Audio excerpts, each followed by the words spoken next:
Good morning everyone! Hello guys, good morning everyone. We are on our second set for today's video at we are bound to 63rd Infantry Battalion of Philippine Army.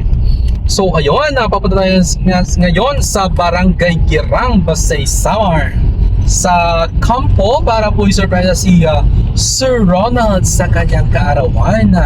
At maraming salamat po sa kanyang wifey for choosing us to be a part of her husband's birthday surprise.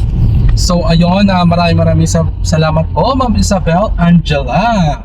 So ayun, sana po ay masurpresa at ma-prank natin ang ating bayaning sundalo sa araw na ito. At sana po ay mapasaya natin siya sa hatid na sorpresa na nais maipadala ng kanyang butihing asawa para sa kanya.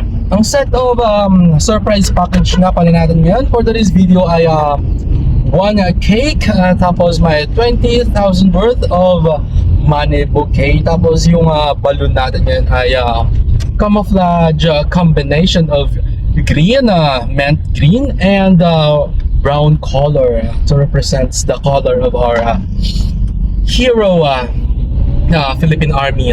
So ayun, mabuhay po ang mga sundalong Pilipino. At ayun, don't forget to like and share our page, surprise and gift delivery. And God bless everyone, keep safe and peace out.